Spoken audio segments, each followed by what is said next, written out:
Hi Carsten, welcome to Breakbulk.news here at AntwerpXL. Just for our readers and our listeners, maybe you can say what your name is and what you do and who you work for.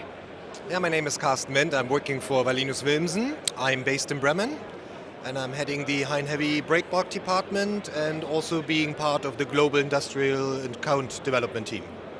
Okay, nice. And what are you doing here at AntwerpXL, or what brings you here? Yeah, we've got a booth here at the conference. I think it's our second time that we are presenting. The Belgian market and Antwerp is very important for us. I mean, we have our ships calling Antwerp. We have our own terminal in Zeebrugge.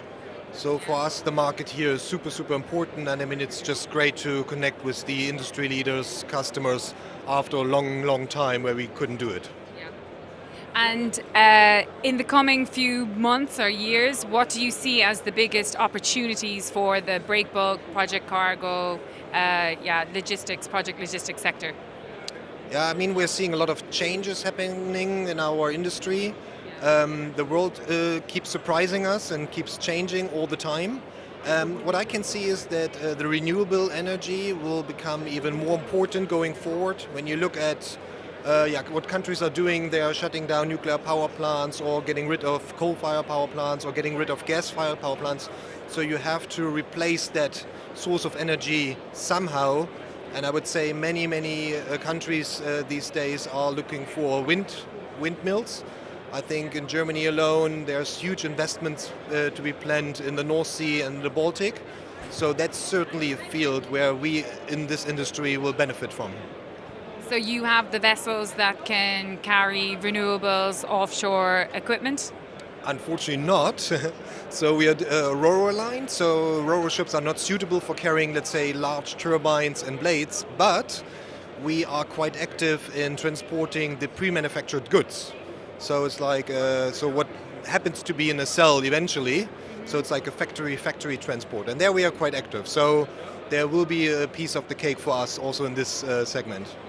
And you can also do the rolling on of some of the bigger project equipment, right?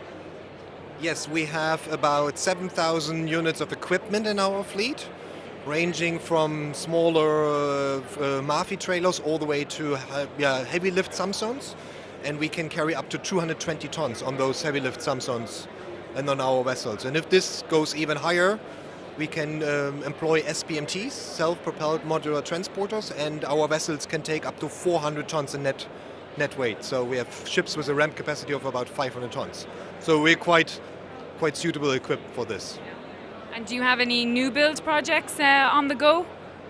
Yeah, we need a lot of vessels to replace an aging fleet, but we have not placed a single order yet, which is, of course, a problem. And the reason why we haven't done it yet is, I mean, for us, sustainability is a very important strategy for our company.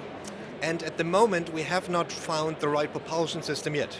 When you order a vessel now, it has to last for the next 25 to 30 years. And we would like to be a zero-emission carrier in 2050. So whatever vessels you order today should also qualify for this in the next 20 to 30 years to come. And it's a huge challenge. So there are a lot of projects going on, and I don't know if you followed the news. We are now developing a wind ocean carrier. Mm-hmm. So we might be launching that next year to at least, let's say, build one of those vessels to try it out and see if it's possible to go for alternative propulsion systems. But that's only one solution. Yeah, there are many others, but we haven't found the silver bullet yet. Okay, and so we've discussed the opportunities facing the industry. What do you see as some of the upcoming challenges, apart from finding the most suitable propulsion systems? I guess what we see at the moment, and this is a structural problem, lack of labor all over the place. I mean, I would say you see this in the land transportation. You're lacking lorry drivers or truck drivers.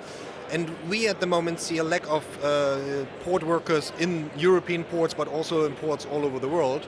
And that is really a problem. So we as an industry, we have to think about that, how to cope that challenge. Yeah, and I think we cannot only leave this to the ports and the terminals. Maybe also the carriers have to invest and really help, to bring more labor into the ports. But really, that's I would say, it's one of the major challenges we are facing at the moment as an industry.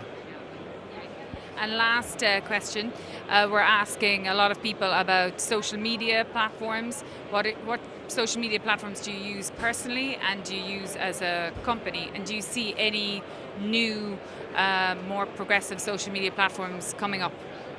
I personally love Instagram. Quite honestly, that's the only one I use for private purposes. Yeah. And for business, I would say I like LinkedIn. Yeah. So it's a nice platform to stay connected. So if you don't overuse it, use it, find the right dose, I would say. Yeah. And this is also we use for business, where we stay in touch with customers or announce news updates, post some nice shipments. So yeah, I think that's what it is. And other than that, I don't really see any upcoming social media. So yeah. Yeah, that seems to be the general consensus. But Carsten, it was lovely having you here, and best of luck for the rest of the expo. Thanks, Jen. It was nice meeting you.